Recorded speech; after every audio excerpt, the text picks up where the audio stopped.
we doing tonight? Very late, last minute show put together. Obviously, always on the fly. Anyway, we're going to talk with one of the hosts of our shows over there in the Buffalo world. We're going to get a little off-season speech from him. Look, see what they got to do. Look over some free agency. Maybe even touch on the draft, but we'll worry about that later. But let's bring in the host of that show over there, Bill's Conversation, Buffalo Chat Conversation, Mister. Actually, this guy should have done the introduction because he's really good at it because he's on. Ha! Thanks, Adam. Thanks for introducing me that way, and I'm always happy to do introductions if you need them. But thank you for having me on this special occasion. And yes, I do host a podcast.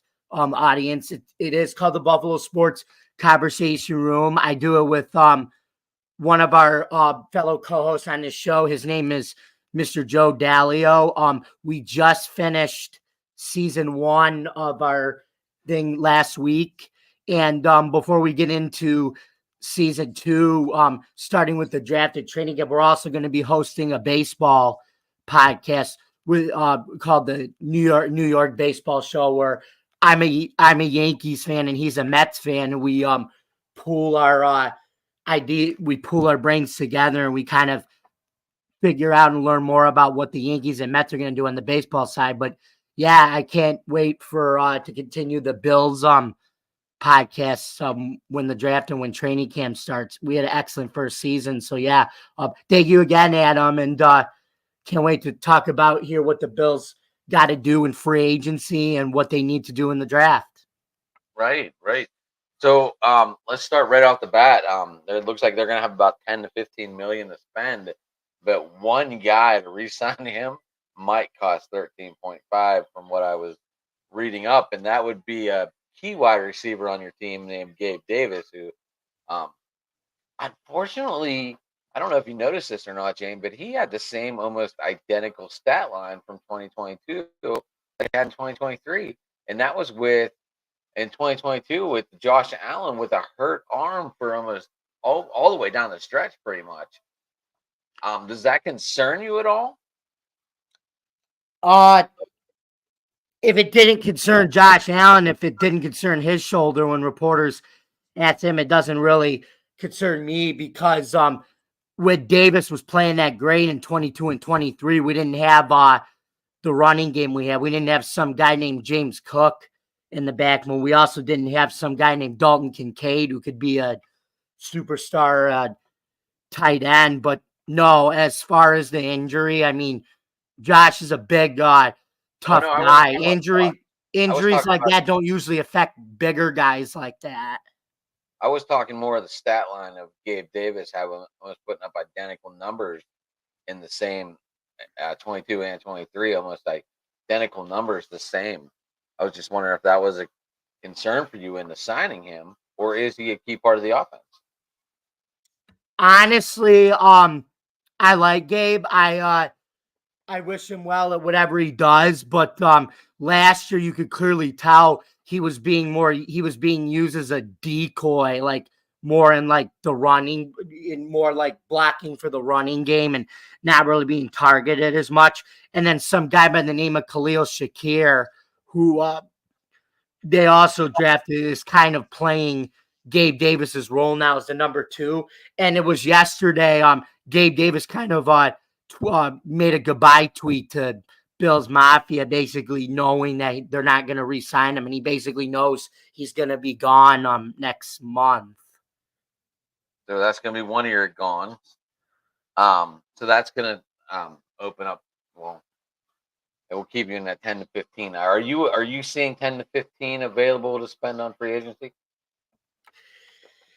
I do, but I think it's we can spend it on low cost but effective wide receivers, or maybe like a safety or even a defensive line there. But I think they're going to be more focused on the draft because they're like minus $51 million in cap space. So I think free agency is just going to be about like restructuring guys to like 1-year deals to to 25 to 30 million salary cap and like I said, spending the 10 to 15 million on like cheaper free agents and then get all their other pieces in the draft because Brandon Bean and McDermott are more, they believe in, they use free agency for what I think it's good for. It's filling your holes with low cost players and building through the draft. Okay, we'll get into the draft in a little bit. Are you going to try and sign Mika Hyde?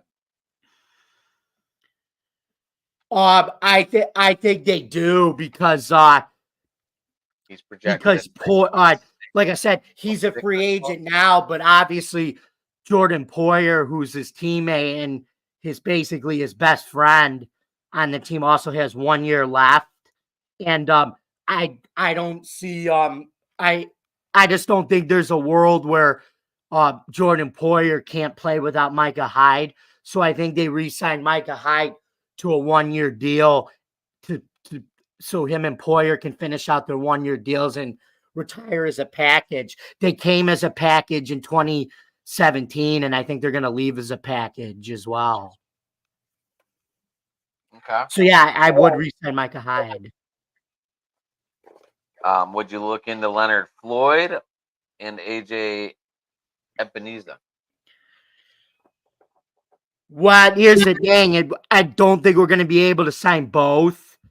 But if I had to sign one, I would go AJ Epenesa because Leonard Floyd's a guy who I feel like is more of a 1 year deal guy where you don't have to pay him as much. But Epinesa is a younger guy that I feel like you can keep around definitely long term. But the main fish is re-signing Greg Russo too in 2025. He's the best pass rusher on the team, I believe. And Bill's Mafia believes it too. Okay. Gotta have Russo still on the team, I feel. So, because his rookie contract's up in 2025. So he's not really a concern right now, right? No, but I think it is a big priority to get him signed like immediately. But he's not really concerned now. But he is a big priority to get signed in the near future, though. What about Daquan Jones? He's projected on the market at 6.8 mil.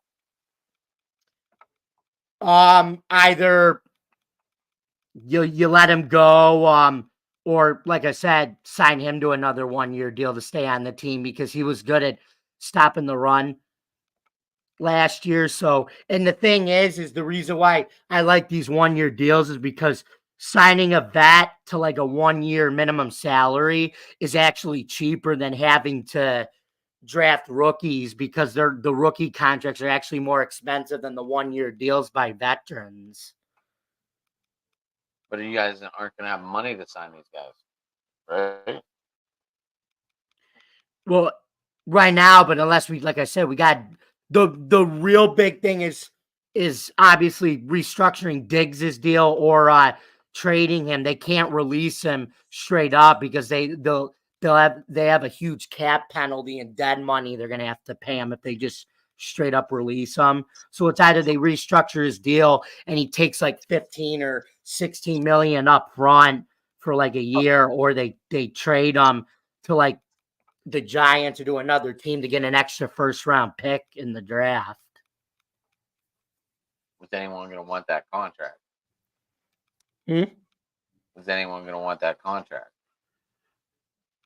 If they want a big play, if they want a guy who can still play and just, in my opinion, kind of had a down year because he wasn't targeted as much, and they target him more, yeah, I think they will take the contract because you'd rather, in this day and age, I feel like you'd want to overpay for a talented receiver than like a running back, because obviously what we talk about here, the wide receiver market, the quarterback market, and the tight end market's bigger than the running back market. The running back position in the market's dying, as what you saw last year with everybody only signing these running backs to 1 year deals. And now all the running backs are hitting free agency now, which is a trend you're going to see for the next decade of this era of football.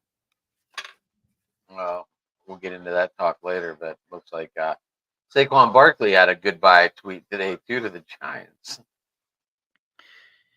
Yeah, I'm actually not surprised because, like I said, I think. But it was pure shots. It was pure shots. It wasn't a goodbye speech. Well, no, Did you see Hey, it? guess what? You know what, Brian Dable's just going to be like Sean McDermott. He'll say goodbye. Then we'll find somebody else cheaper on a 1-year deal because, like I said, that's why last year they only signed him to a 1-year deal. They didn't have to pay him all this money because now it allows them. They can go out and get another running back that is not at the caliber of Saquon Barkley, but is cheaper on a 1-year deal and with Tommy DeVito and Daniel Jones, unless they draft a quarterback, then they don't have to worry about blowing all their money at the running back position. So, yeah, I can see why Saquon Barkley would do that, though. He said he wanted to go play for the best quarterback in the NFC. That's what he said. So I'm assuming, did he, so 40, yeah, but did he say the 49ers and Brock Purdy? No, he said Dak Prescott.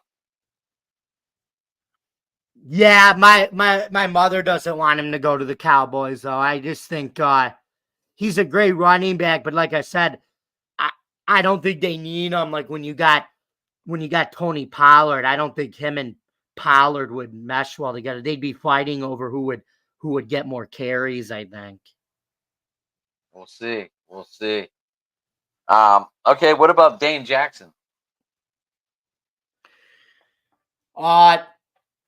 Good player at a very important position. I think they should re-sign him to a decent contract, like a team-friendly deal, but not something over dramatic. But I think he's definitely earned his money because you got, as they say, it's a passing league, and this is a cliche that GMs use all the time, but you can never have enough cornerbacks. You need a lot of those guys. Well, he's looking at about 3.7 on the market from what I saw. Yeah, but I don't believe in losing corners. I think you got to pay your corners, especially like I said, in a passing league like the NFL. So would you go after Tyler Rapp too? Taylor Rapp's a safety. He's not a corner. Right, but he's still in that umbrella zone. Yeah, see, Taylor Rapp, he reminds me of one of those old school like Rodney Harrison type of safeties because like he'll come and just he'll freaking just come and hit you if you're a wide receiver and you're not careful. He's a tough guy, but I mean but he may have to take over if Micah Hyde leaves as the permanent starting safety. So the Bills gonna have to take their pick with them. Oh, you might lose both of them this year. Yeah, I know.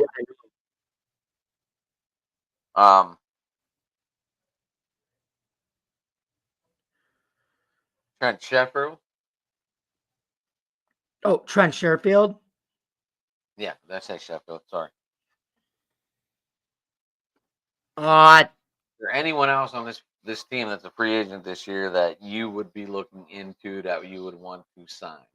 Sherfield, I think 1-year deal. Because like I said, receivers are a dime a dozen unless you're a great receiver. Receivers, it's the same thing like receivers you can basically really get anywhere. They're a dime a dozen position.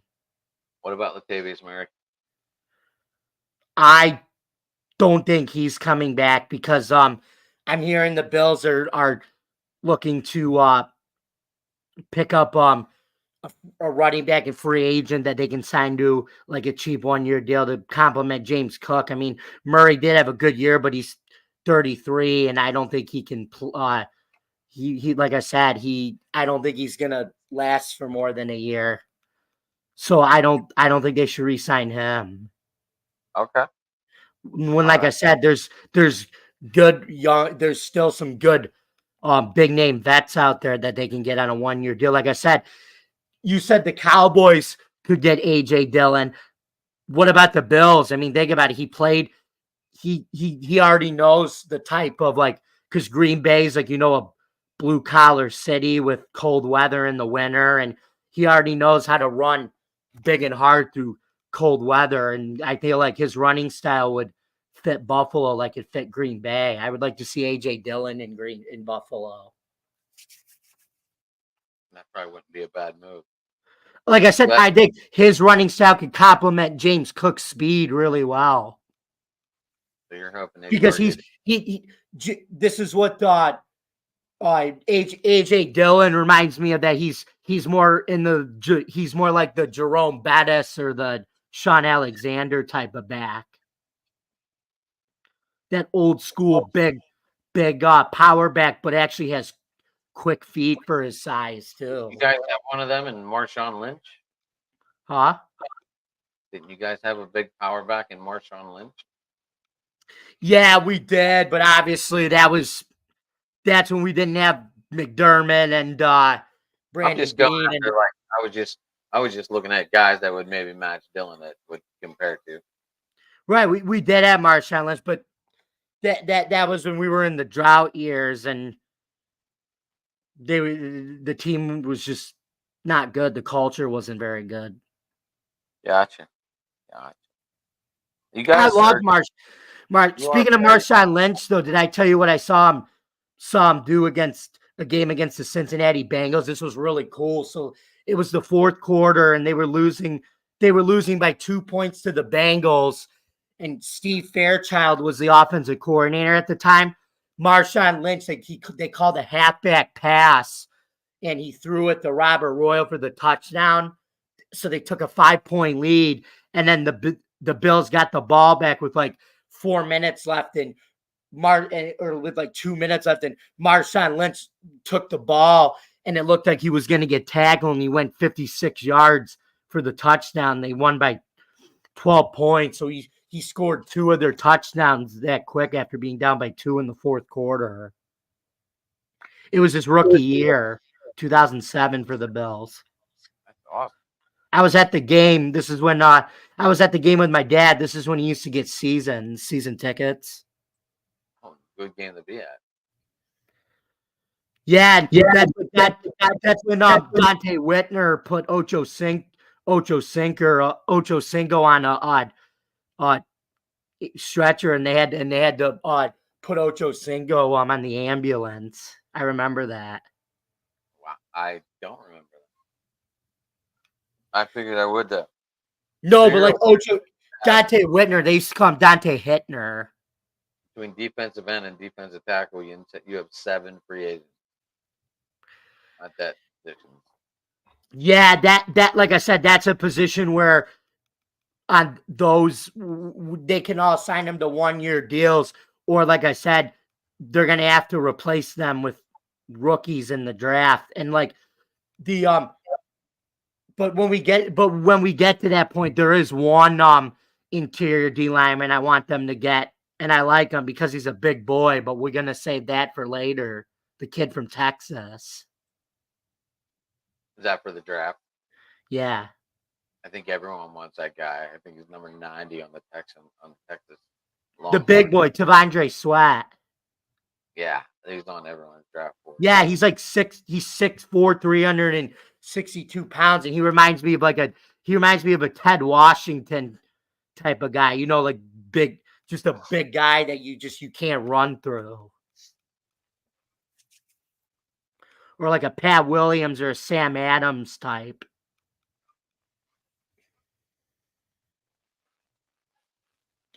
And the reason why I want him is because we're playing the 49ers next year, and we need a guy like that, and we're going to basically try to challenge Christian McCaffrey and say, hey, you might be the best running back, but try running through this big 362-pound rookie defensive tackle we drafted. Then we'll see. Mm-hmm. But like Adam, I get it, fans. People called me old school. Like, I know everybody loves a great pass defense, but I still actually believe you got to stop the run too.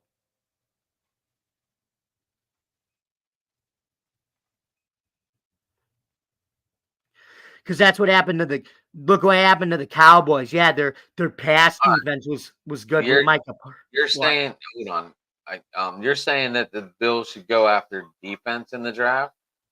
Yeah, but I would take him in the second round because I think I want Brian Thomas Jr. out of LSU in the first with the 28th pick in the first round, or Keandre Coleman from Florida Going after, State too. a lot of people are saying they're looking at Keon Coleman out of Florida State, wide receiver. Like I said, they're looking at him too, but I think he's another carbon copy of Brian Thomas Jr. He's big, physical, and fast, and is a mismatch nightmare for defenses. And as Brandon Bean said, a couple weeks after they lost, he said we just have to get more offensive weapons to create mismatches because that's how offenses are now. You see the Chiefs do it all the time. You see the 49ers do it. It's a mismatch league now with modern day offenses.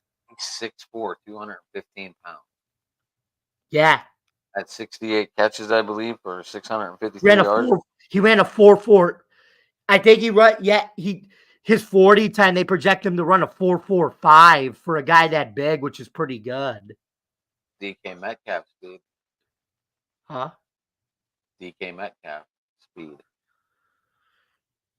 Yeah, but like I said, I also mentioned I like the kid from LSU too, Brian Thomas, 6'4", 205. He reminds me of Stephon Diggs, but he's bigger than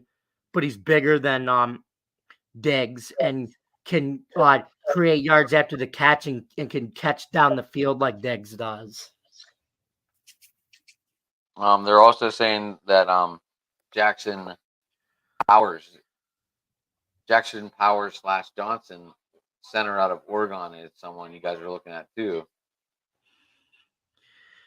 Yeah, but we might not do that until the later rounds. I wouldn't do that in the first round. I would take care of the wide receiver and the interior D lineman first.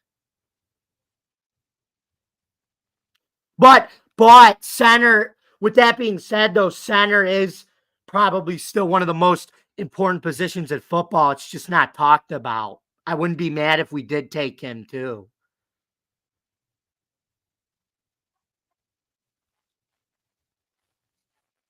Well, apparently your center is scheduled to make $11.4 million next year. They're probably gonna have to cut him. Mitch Morris is saying I think he wants to be back. They like him. He's good. He's a good center. Mitch Morris is a solid player and one season removed from the Pro Bowl, but he'll be at 32 in April and is scheduled to make $11.4 million next season, likely to be cut. I wouldn't do that because like I said, the center's the most important position in football that's not ever discussed. But if they did get rid of him, I think they can take that center you were talking about. It's important position.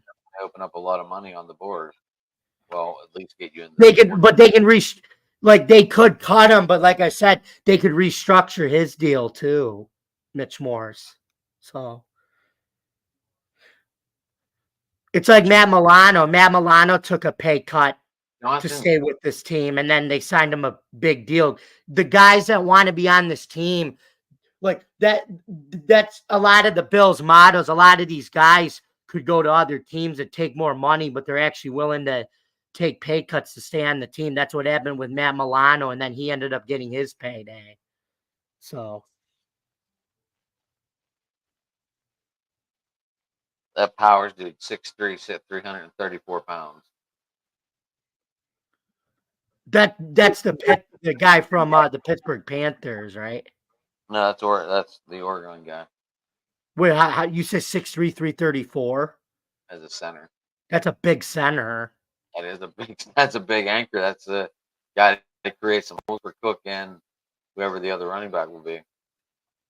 Yeah, you plug him in there with Osiris Torrance, who's also a big guard at 6'5", I think.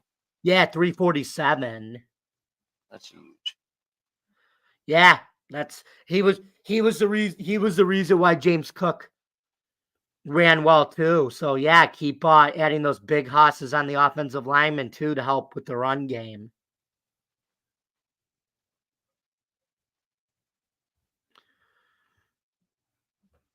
How many picks do you guys have in the draft, Jamie? Do you know offhand? It was originally 10, then it was 9, but now it's back to 10 because we got a third round compensatory pick from the Bears for getting rid of Tremaine Edmonds last year. And that compensatory pick is 99th over, is the number 99 overall pick in the third round. I don't pay much attention to these Bills, but I know you do. Are they good at drafting? Very good. That's not they're very good. That's not their issue. That's Brandon Bean's strength. And if you really want to know how good he's drafted, I believe every year I don't think they've had to cut anybody that they've drafted, which is cool. It's just, I mean, they're doing what they're drafting while they just have to play their game and make one more play when they play the Chiefs in the playoffs. That's what it is. They're doing everything they can. They're doing it right. They're drafting right to get to the Super Bowl. I don't have a problem with how they've been drafting. Okay, that's your call. Last year's draft was big because I went nuts when they took Dalton Kincaid. I love the pick. Like I said, I talked with Jason on Monday night. You chimed in. I do have Dalton Kincaid on my dynasty team, so hey, he could be the Bills. He could be the Bills version of Travis Kelce if he keeps improving. He's got Travis Kelce type of skills.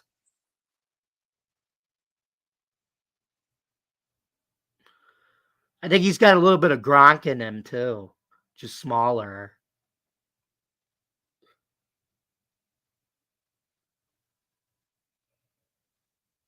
Who'd you say? Did you want the wide receiver out of Texas? Martinez. Jaime Mitchell. No, Aaron E. Martinez. No, I they're not looking at him. They were looking. I think they're looking at a like David linked to Jaime Mitchell, the other guy from Texas. But what? Tell me about this other. No, this, I was reading it wrong. It's just Huh? It was just saying your needs, saying wide receiver in the first round. And then it said edge rusher in the second pick. Or an interior D lineman. Cornerback. Well, yeah, corners always get, like I said, passing league. You can never have enough of those guys. That's a need for basically every team, like every year. Right. You guys are looking possibly the kid out of Penn State. Like, wow, cornerback? No. Let me. I can look him up. Let me see. But I bet you he was probably teammates with Joey Porter Jr. though, right? Before he left. Let me take a look. I'm pretty sure like I said, him and Joey Porter Jr. played together before. Obviously, you guys drafted him. So. Oh, Kalen King, you're talking about, right?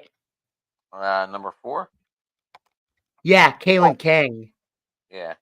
Then look up number 5 on Texas. Who that guy is. He's 5'11", 190 pounds, Kalen King. A corner.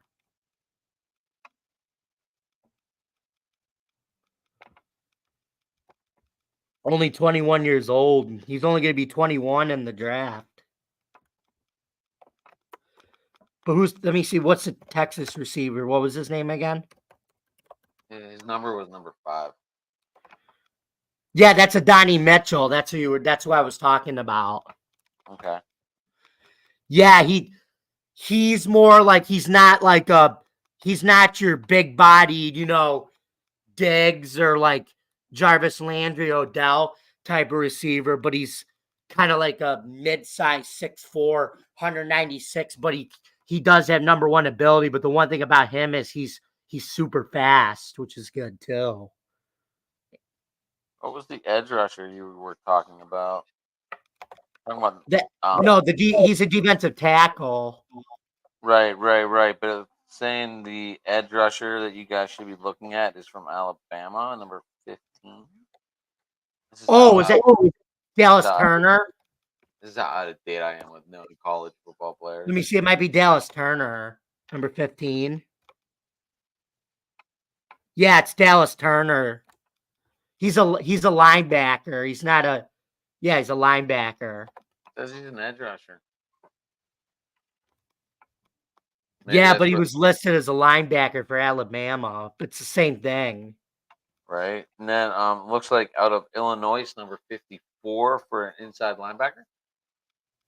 I didn't know the Bills were looking at Dallas Turner. I'd like that too. More, I actually believe that with the way the linebackers are more like DBs now because they're like smaller and quicker now. This is from the USA Today. Wait, who's the guy you were just talking about? Number 54. It looks like Indiana or looks from Indiana. Clemson. Oh, from Clemson. Oh, Jeremiah. Yeah, Jeremiah Trotter Jr. He's his father played for the Eagles. I remember him. I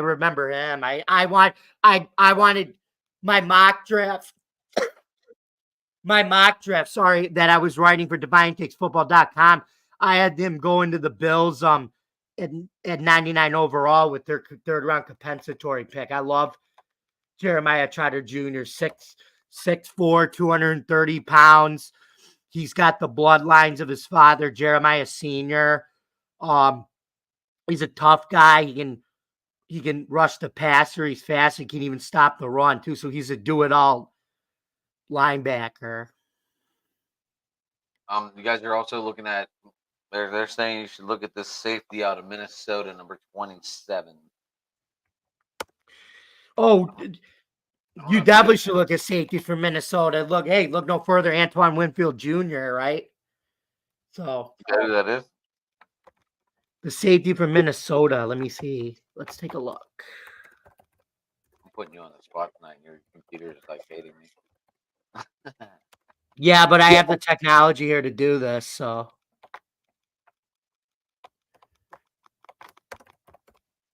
What'd you say his number was? Both of your safeties are going to be 32 years old this year. I know, but like they've been the main reason they've changed the culture with McDermott. They came as a package. They get credit for that. Oh, what'd you say his number was? Number 27. 27. Oh, Tyler Newben.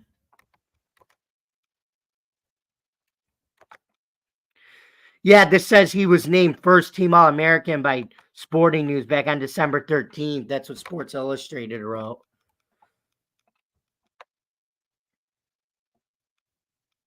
And of course, we already mentioned the cornerback out of Penn State.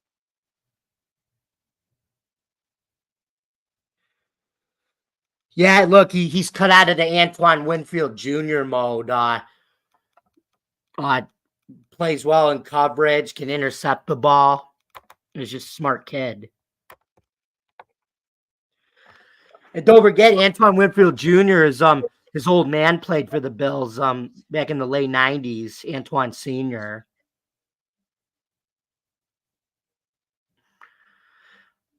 Oh, the free agent out of Tampa this year. Yeah. But Tampa's talking about re-signing him, so just let. I was talking about he came from Minnesota, and this the safety from Minnesota now is cut out of that same mold that he was. Oh, I thought you were talking about. That's what I was trying to say. Gotcha. No, but I'm saying Antoine Winfield Jr.'s dad, Antoine Winfield Sr., used to play for the Bills. Right? I remember him. He played for the Eagles too, right? Minnesota. Oh yeah, Minnesota. My bad. Why did I think Eagles? This seems all deep. You're thinking of Troy Vincent. That's why. Where did he play before he went to the Eagles? Who? Troy Vincent? Yep, The Bills. Miami. Oh, Miami. Yeah, he was in Miami. Then he went to the Eagles and the Bills. And now he's the Roger Goodell's right hand man. He's the VP of football operations for the NFL. Really? Troy Vincent. Yeah. Sweet. I obviously know they extended Goodell, but if they ever got rid of Goodell, I'd want Troy Vincent to be the commissioner. I've committed every crime I yell. I get told you do. My head's down. You can see it. I didn't change my camera angle. I was just looking on the Bill's chat and I was sharing the video. And when I logged on, all you saw was me looking down. That's my bad, people. My bad. Someone's got to yell at me for that. There's nobody here except you and I. No one's gonna yell at you for that. Right. But I should. It's not ESPN or Fox or CBS or late night or any of that. Don't worry. We don't have teleprompters running on the outside. Hey. I didn't have a lot of time to do a lot of notes today because obviously Jamie, I texted you at what 8:30, like, hey, you want to do a show tonight? So I didn't have a lot of time to prepare people. That's why I keep looking down. I'm cheating. I'm using my phone tonight. I'm using my technology. Hey, I mean, what do you think? Look at the New Heights podcast with Travis and Jason Kelsey. They probably have to do the same thing, But listen, those two are up for nomination of the year, podcast of the year. I watched a lot of their shorts. I never actually watched the whole show, but I imagine if I glance at their shorts, I'm sure a million plus people did. I mean, when you can walk into a platform knowing your name and your name, like, hey, I'm Jason Kelsey. Hey, I'm Travis Kelsey. And we're going to do New Heights. All of a sudden, who's not going to tune in and watch these two who can just magically bring on their coaches, which Andy Reid coached both of them. Obviously, Jalen Hurts has been on that show. Patrick Mahomes has been on that show. Julian Edelman, Gronk's been on that show. They call Gronk sometimes from the show to talk to him. oh my God, I didn't realize what a trip Gronk is. I mean, he's a funny dude. Like when he's on Fox NFL pregame, some of the jokes he cracks with him and Julian Edelman. I mean, and like those commercials he does with USAA, those are funny. Gronk. I think Gronk has a podcast too. Julian Edelman's got a podcast now too. It's called Games with Names.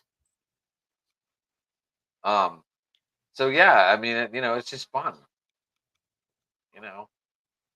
I mean, obviously, we're working on it. We're building our name still, and we're still trying to get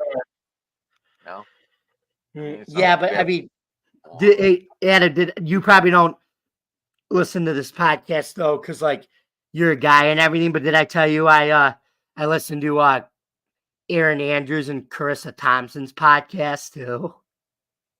You should probably listen to Nikki Geist too, and Joe Madden. No, I say I listen to theirs. It's called Calm Down with Aaron, and it's called Calm Down with Aaron and Carissa. You know who they are, right? I know who Aaron Andrews is. I don't know the other person though. Oh, Carissa Thompson. Yeah, maybe with a picture I would. Maybe I'd like, oh, that girl, got it. I'm not always the best with names, James. Sometimes you need a face to go, oh, that girl. I like DA. But Like yeah, I like both of them. They're cool. But James, I feel we have conquered enough for the Bills to stop it there. I don't know if you and Joe are going to do a draft show or just let me run the draft show and then you two could pop on, or not sure how we're going to work this out yet. But we got. I do want to do some. I do want to do something with the draft before we start in training camp. That I do want to do. Now we're gonna have to talk to your co-host on that one. Yeah, I'll talk to Joe, but yeah, we still obviously we're still Joe and I are still. Joe gets back from vacation in Florida next week, so we also got to talk about how we're gonna set up the baseball show too, and figure out what intro we want to use for that. What if we called it the Subway Ride? Yes, I I like don't know. that. I don't know. I was just thinking of names for the show, but Subway combo. maybe some Subway something. I don't know. We can talk about it off screen. Obviously, we're still live going over ideas. Yeah, but like I said, I hope I can get an intro for it too. Right? We will. We'll get there. Do you still plan to do a UFL show too? I'm waiting to hear back from the boss on that one. I haven't heard from him. Well, guess Maybe- what? Guess what a little birdie told me. Our buddy Boogie Roberts tweeted today. He's thinking about doing his own podcast to cover the UFL and everything. And since you know him, I was thinking if we start our show, we could try to get him on again for the UFL. Isn't he playing for the Defenders, or did he get cut? No, he's on the Defenders. Right, DC. That's who Webb is. That's who our buddy Webb is covering now, the DC Defenders. Well, yeah, that's who I'm chanting for too, because our Mullers obviously didn't make the cut. So Right. I'm still waiting for the Maulers to come back, baby. I do think they are going to bring him back. I think they're gonna get high mark. I think they're gonna play where the soccer team plays. Yeah, I think they are gonna get him back, because that's why they merged. They merged because they didn't want to do the hub situation. They wanted everybody to play at their home fields. We almost made the championship game. We did make the championship game. We lost to Birmingham. Almost won the championship. My bad. Yeah, that dang Alex Magoo, who's in the NFL now, by the way, with the Vikings, I think, or the Packers. He's on the active roster. Yes, he is definitely on the. He's on the Packers, I believe, back up to Jordan Love. Yeah, But, I was surprised. I thought he could challenge. I thought he was going to challenge Jordan Love for the starting job last year. He had a good preseason. I honestly, I wasn't sure. I knew Jordan Love had the major upper hand, though. I do know that. Yeah, but like I said, I still think Alex Magoo could be not a great NFL quarterback, but maybe like a solid journeyman type of NFL quarterback after getting out of the USFL. Remember, he was considered the Patrick Mahomes of spring football. They called him that, remember? Right. Remember Magoo played with the Panthers for a little bit. He was drafted by Seattle in 2018. Didn't he end up in Carolina? No, it was Houston and Jacksonville. I swore it was Carolina. Alex Magoo, I do know it was he did have a stint with Jacksonville though. This was before he went. This was before he entered the USFL.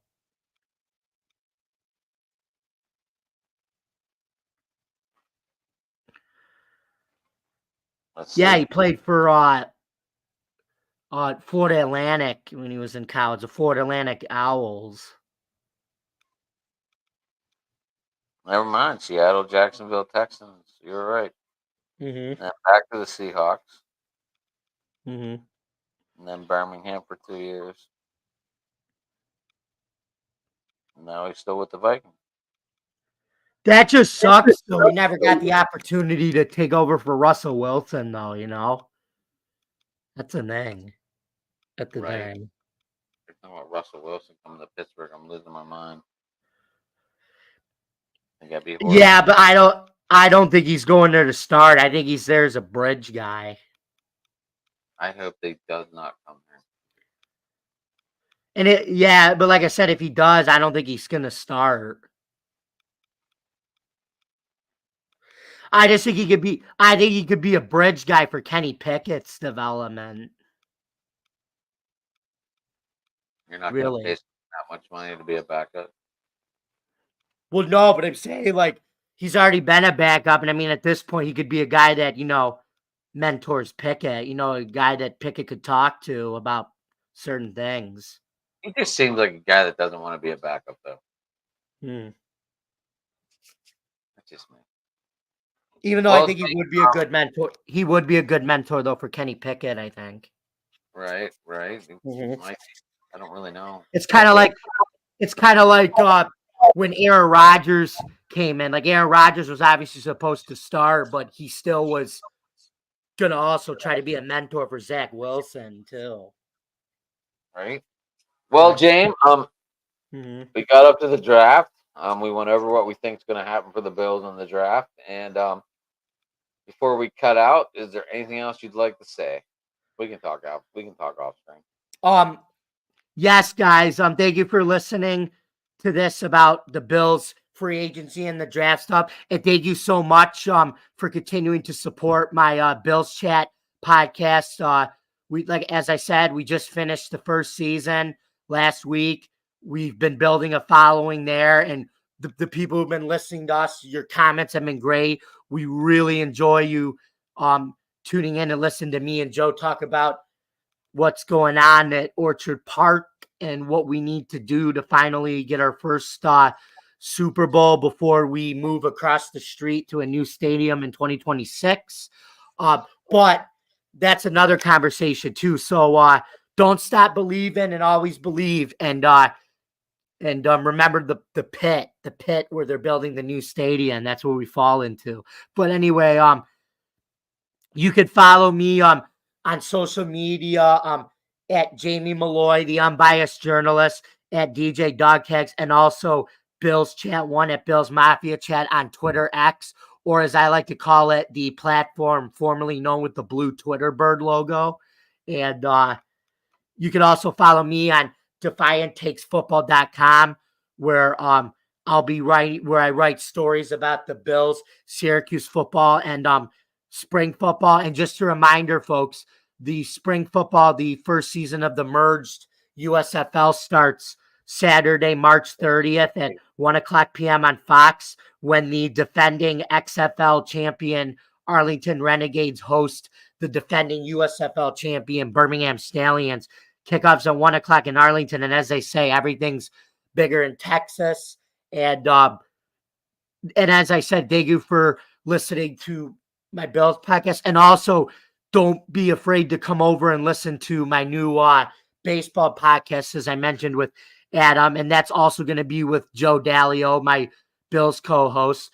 We're going to try to figure out a name for that, but we're going to basically be talking about Mets and Yankees during baseball season. And then, as I said, we may do a draft show, come back for one episode of the draft show for Bill's Conversation Room, or do another show like this with him and talk about the draft. And then, but we're definitely going to start season 2 in July when training camp starts.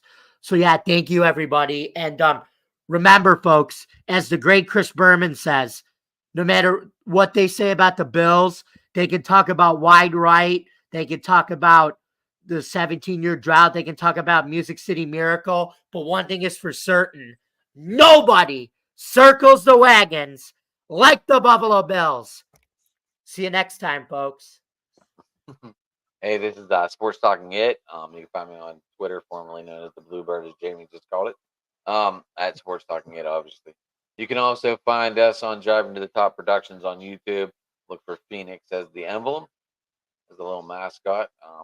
Now that I changed my view, she has trouble getting on screen anymore. So maybe she'll make a cameo next time. Anyway, you can also find us on Driving to the Top on Twitter. Follow me on Facebook, Ad McNally, all that good stuff. Yeah, that's it, guys. We're doing it. We're doing the pre-show. I guess I started my own stuff now. So Miami possibly Monday. All right, guys. Thanks for listening, and everybody have a good night. See you guys.